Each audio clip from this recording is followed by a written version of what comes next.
Hi everybody, it's Joe from Prep Agent. Give me a thumbs up if you could hear me and let's begin. Are we all good? Today is Monday and we are doing valuation and market analysis, aka appraisal. Okay, so write down the 4 essential elements of value. Everybody do that. Write down the 4 essential elements of value. Can you guys write the 4 essential elements of value?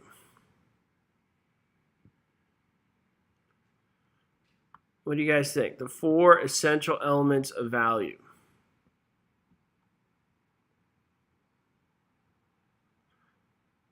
Okay, so it's stud, scarcity, transferability, utility, and demand. Good. You guys could also write DUST, which stands for demand, utility, scarcity, and transferability. So stud is scarcity, transferability, utility, and demand. DUST is demand, utility, scarcity, transferability. You can remember stud, DUST, or TISDA. Doesn't matter. Demand is how much people want it. Scarcity, how much there is it. Utility, can I use it? And transferability, can I sell it? Good job, everybody. Depreciation is what? How do you guys define depreciation? How do you guys define depreciation? You guys can hear me, right? Some people are writing something about sound. If you guys can hear me, write refresh the page if you cannot hear.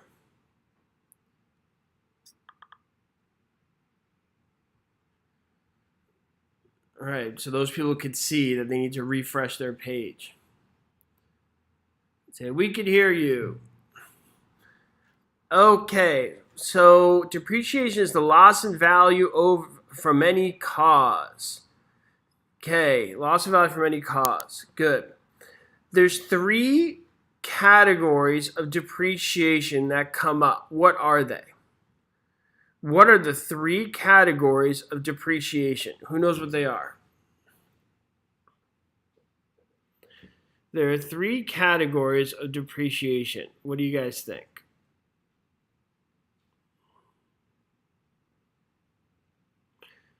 Economic obsolescence, good. Physical deterioration and functional obsolescence. So you have economic obsolescence, physical deterioration, and functional obsolescence. Good. Good job, everybody. What is economic obsolescence? What do you guys think? What is economic obsolescence?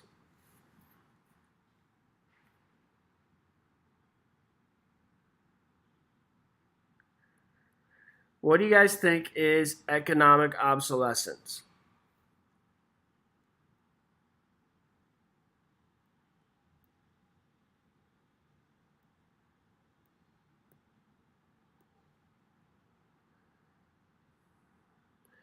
Economic obsolescence is the loss in value to factors outside the property lines.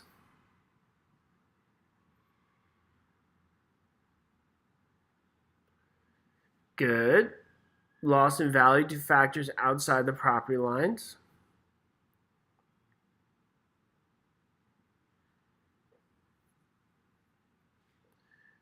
Good job, everybody. Give me an example of economic obsolescence. Give me an example of economic obsolescence. I see some of you guys did that already. Somebody wrote an airport. Good. A train station. I was watching some 90-day visa. Did you guys see that? It's my guilty pleasure. Where this guy, Paul, married this Brazilian girl named Carini. I don't know. And he got her a house right next to a train tracks, and it always makes a ton of noise. And that house suffers from economic obsolescence. He got this tiny little house. Anybody else watch that show? Okay, yeah, football stadium as well, Veronica. That shows such a guilty pleasure. It's so addictive, right, guys? Okay, so you have economic obsolescence. What is functional obsolescence? What is functional obsolescence? What do you guys think? Amber says, can traffic be one? Sure can, Amber. What is functional obsolescence? Oh, Veronica says 90 fiance, not visa. Well, somebody watches a lot. Okay, so functional obsolescence is poor design. Like you have a 10-bedroom house with a 1-car garage. Good.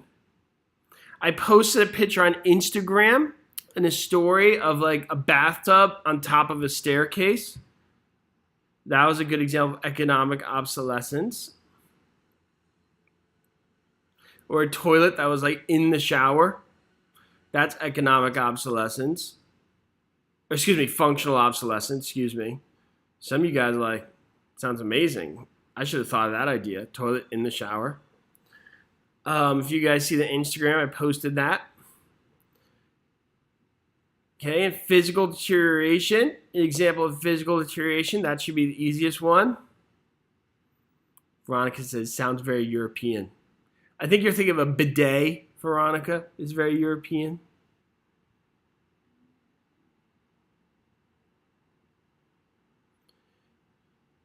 Okay, so physical deterioration would be a leaky roof. When an agent sees a hole in the roof, like a leaky roof, what is that called? What kind of fact is that called? What do you guys think? What's that called?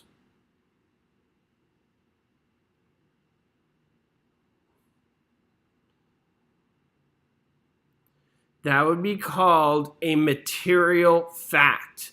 That's called a material fact. And for those of you guys who don't know, material facts are things that are easily seen that should be disclosed. Something you don't need to be trained to find out. Like inspectors are trained to find things above and beyond just what your average person sees. Okay? Material fact is like leaky roof. There, I see it. Write it down. You don't diagnose leaky roof. That's what the inspector does. But you could say, I see I'm inside and there's water on my head and it's raining. Okay. So you have that physical deterioration, economic obsolescence, and functional obsolescence. Good. Now there's different ways to evaluate the value of the property. What are they? Nice to meet you too, Nikki. There are different ways to evaluate the value of the property. What are they? What do you guys think?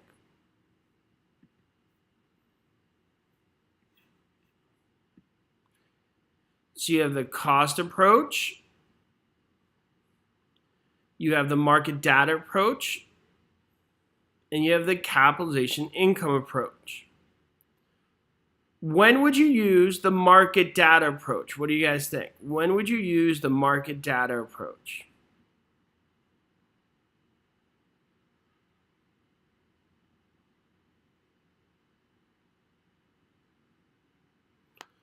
When would you use the market data approach? Generally speaking, you see it a lot with residential homes. You could use it for leases. You could even use it for, land. But it's basically when you just compare two properties. What is the problem with doing the market data approach? What is the problem with doing a market data approach? What do you guys think? What's the problem with doing the market data approach?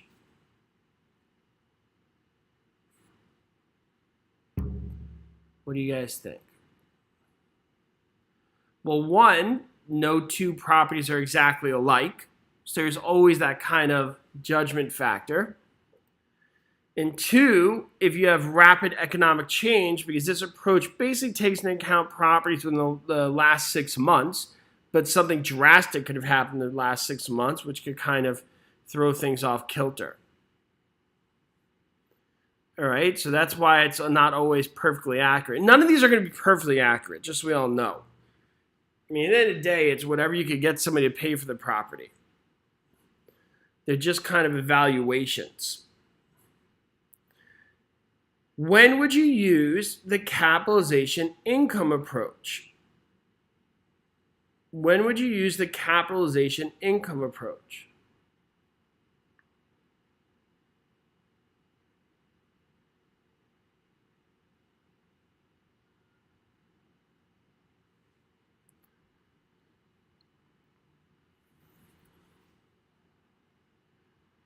When would you use the capitalization income approach?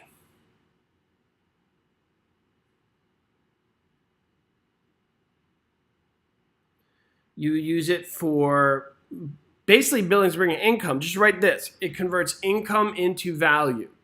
Converts income into value. Everybody write that down. That's the easiest way to remember it.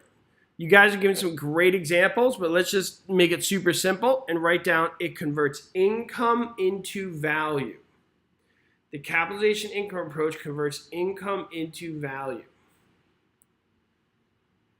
And basically, it expresses the concept that if a property brings in a lot more income, you're going to pay more to have that property, run your business out of that property, regardless of what it looks like or where it is or even what the comps are. If you know that property could bring in a lot more money, you'll pay more for it.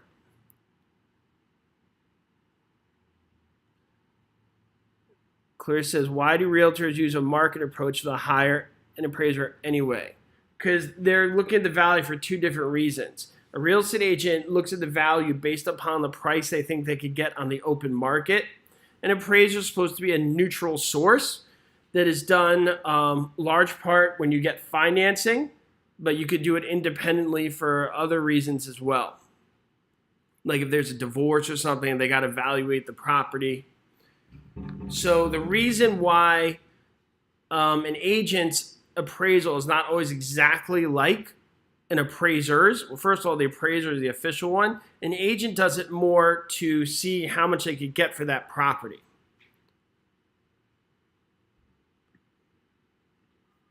All right. Okay, so we said that capitalization income approach. We said the market data approach. When would you use the cost replacement approach? Yeah, so the real estate agent is just an opinion. Just their quick opinion.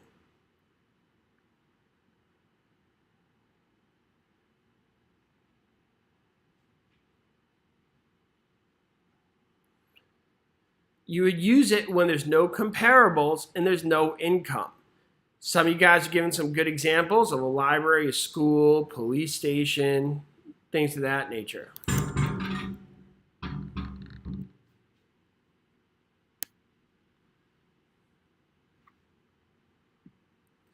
Nikki says, can you play cost approach again? Just simply said, Nikki, it converts income into value. So if you have a building that doesn't look as nice as the next one in it, but everybody who does business out of that building becomes like a multi-millionaire, you're going to pay a lot more for that building than you would for the other. It may not make sense to you why, you may not understand, and obviously in time you'll find out, but you know that building has a lot more value because everybody who runs their business out of there is doing super well. And an appraiser will go into more detailed determination of that, of why. But you guys don't need to know all that unless you become an appraiser. Okay.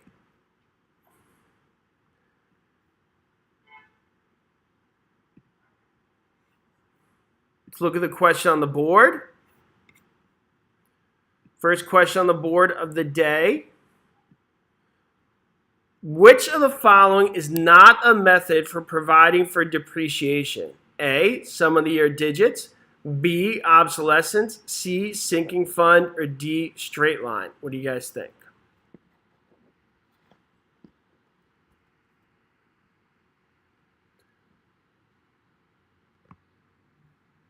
And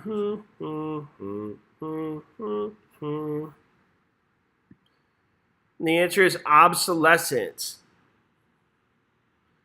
So the reason that's the answer is obsolescence, okay, is a cause of depreciation, but it's not a method of calculating it, all right? Like, you know that the crime in the neighborhood caused depreciation, but you don't, like, for every time somebody, like, robs them in the street, you're not like, oh, that's like $100 off my house, okay? It doesn't form an exact method for calculating it. Does that make sense? It's worded a little odd, I know. But, it could be worded a little odd on your exam too. So, we can't cry about it. So that's it. But basically, if you have your house, you know that crime in the neighborhood, which is a form of obsolescence, causes depreciation, but it's not a method of calculating it. Like I said, if, you're in your street and somebody, like, kicks a kid in the street and they get into a fight and somebody robs somebody, you're not like, oh, it's $1,000 off my balcony now. Oh, terrible.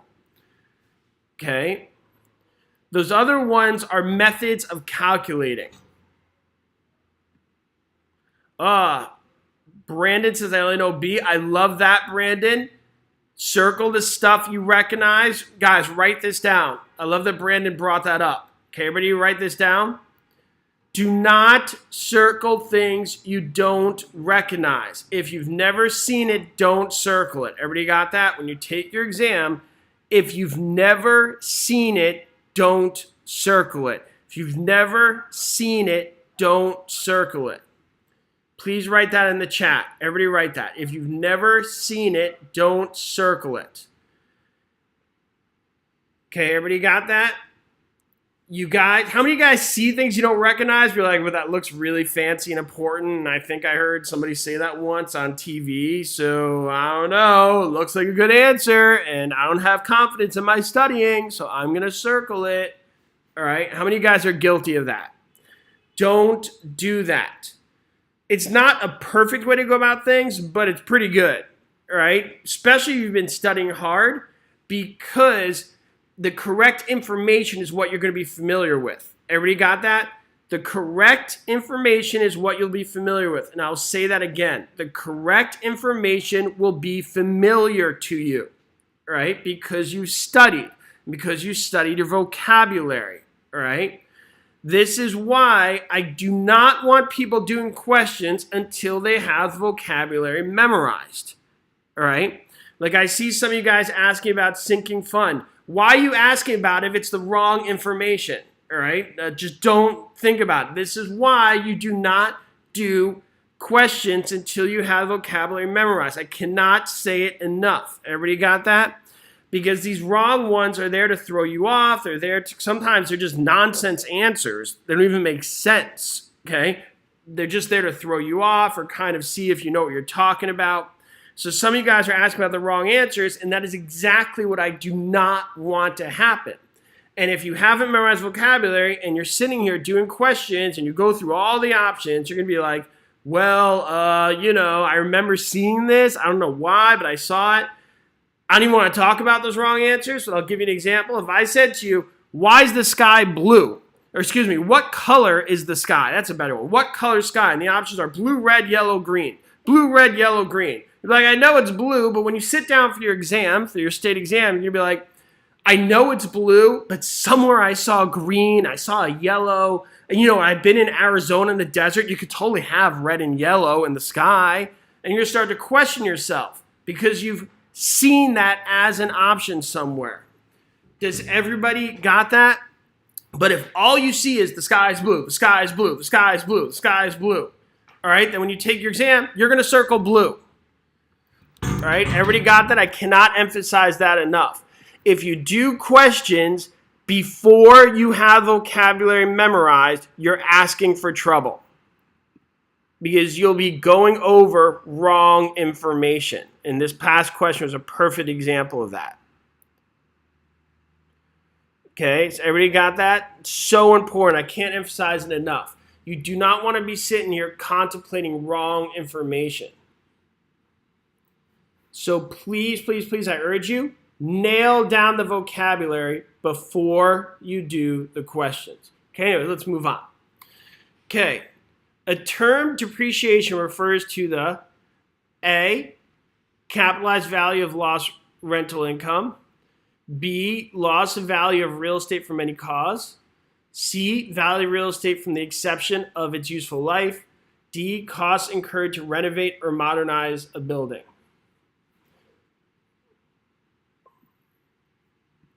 And the answer is B, loss of value from real estate from any cause. Just to further that point, if you just memorize vocabulary, it doesn't guarantee you pass. It's your starting point. If you don't memorize it, you're guaranteed you'll fail. Okay? Think of it as level 1 of your studying. The questions are like level 2, level 3. Think of it as vocabulary as stage 1. Okay? You don't jump to stage 2 before you do stage 1. A lot of people say vocabulary questions are easy. Good, that's the point. Once they're all super easy, then you move on to the next level stuff. Okay, let's move on here.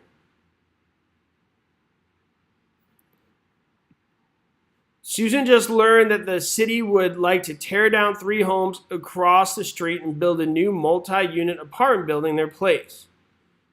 She wants to sell her home now, but before the value decreases. This is the example of A, contribution, B, conformity, C, anticipation, or D, competition.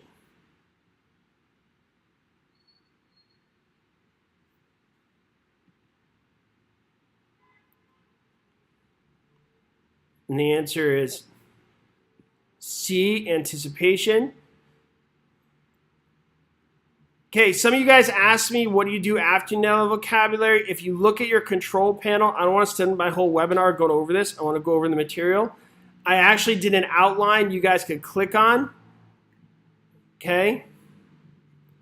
Let me see if I can find it here.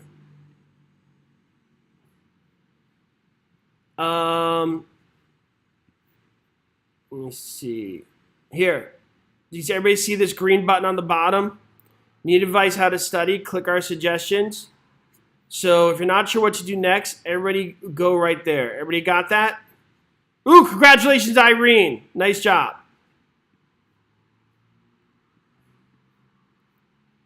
All right. Why am I not scrolling? So, let's go back to where we were. Resume. Okay, we just did this one. But everybody see that? So if you want advice on where to go next, just click on that button down there, and I'll give you the information.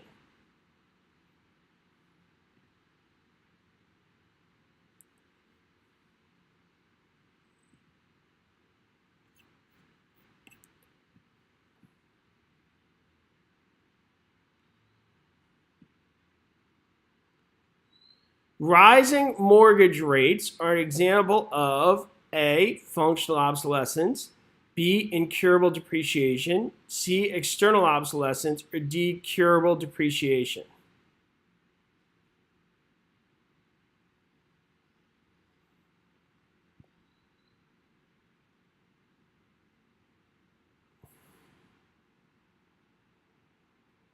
And the answer is C, external obsolescence. External obsolescence and economic obsolescence are the same thing. If you guys never heard that word and you heard economic obsolescence, don't sweat it. It's one and the same. All right? So it's nothing overly fancy.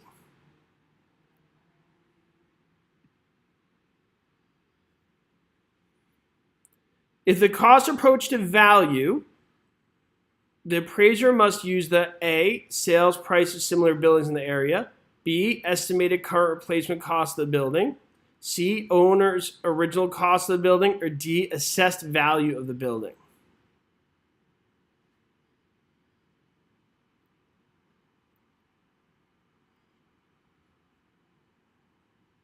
And the answer is estimated current replacement cost of the building.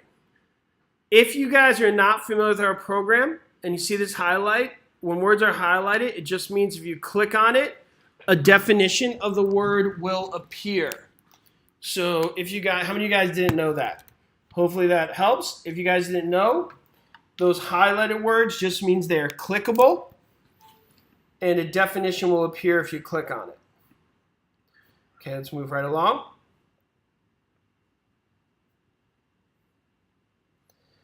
An acre contains approximately 1/4 square mile, 43,560 square feet. C, 5,270 square yards. Or D, 40,000 square feet. We do provide a lot of nuances to help you guys study that you guys even know. We're going to come out with even more. It's exciting stuff. We have all these little things. Soon we're going to come out with a feature where I could read your mind and like speak answers into your head. We're going to have like a telepathy button. Just don't be thinking weird stuff when we do it. Okay, answer is 43,560 square feet. 43,560 square feet.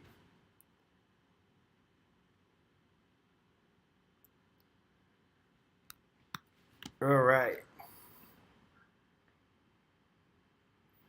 Brandon says you need an acronym video, the most important ones. I think we have one somewhere. Regardless, we can make another one. Duly noted, Brandon. Jonathan says, does the telepathy cost extra? Depends if I like you or not.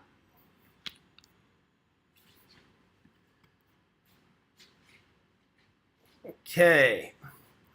A developer experienced success and good profits in a recent real estate project. What principle of value indicates that her experience will attract others to engage in similar projects in the same area? A, anticipation. B, highest and best use. C, competition. Or D, conformity.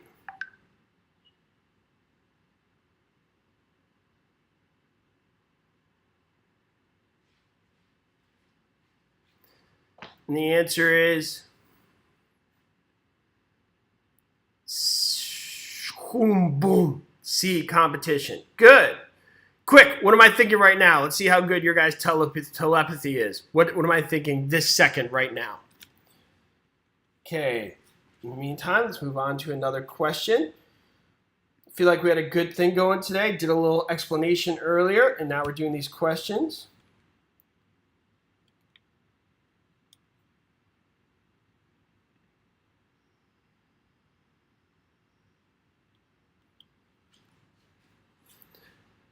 Starbucks, exactly. That's exactly what I'm thinking. Chai latte, yum. Okay, here we go. A divorce attorney hires a broker to determine the value of the property the couple owns. The broker will most likely prepare an A, real estate appraisal. B, cost approach to value. C, broker's price opinion. Or D, sales comparison approach.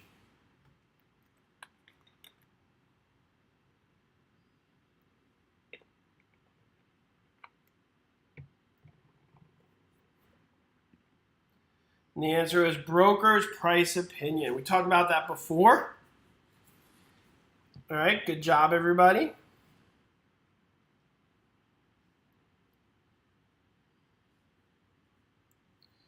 You guys are doing amazing.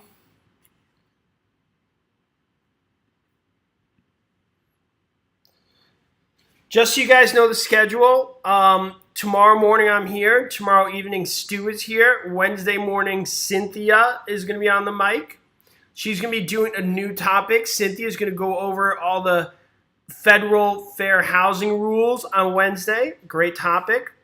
Thursday morning Adrian, Thursday night Stu, and then Stu on Friday will be answering questions we get on our Facebook group. He's going to pull questions from our Facebook group. He's going to answer those. We're going to call those Facebook Fridays. All right? Hopefully you guys enjoy our team of instructors. All right, moving right along. When is the market data approach the least reliable? A, all the other options would make this approach unreliable. B, inactive market. C, rapid economic change. Or D, when there is nothing similar to the subject property.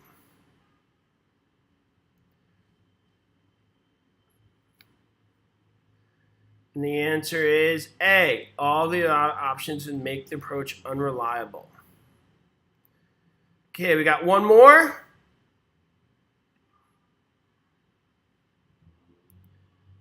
Ugh, reading, gross. Right, guys? An appraiser has been hired to prepare an appraisal on a rented property that includes an elegant old mansion that is now used entirely as an insurance company office. Which approach to the value would an appraiser most rely on? A. Gross rent multiplier. B. Income approach. C. Replacement cost approach. Or D. Sales comparison approach.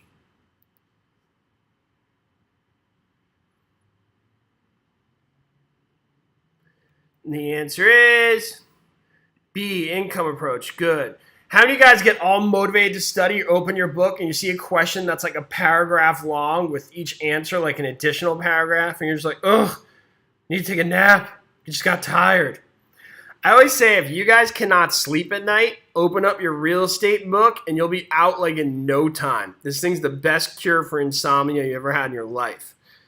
This is why I say, am I alone with that? If you guys can't sleep, open up this book and you'll be out.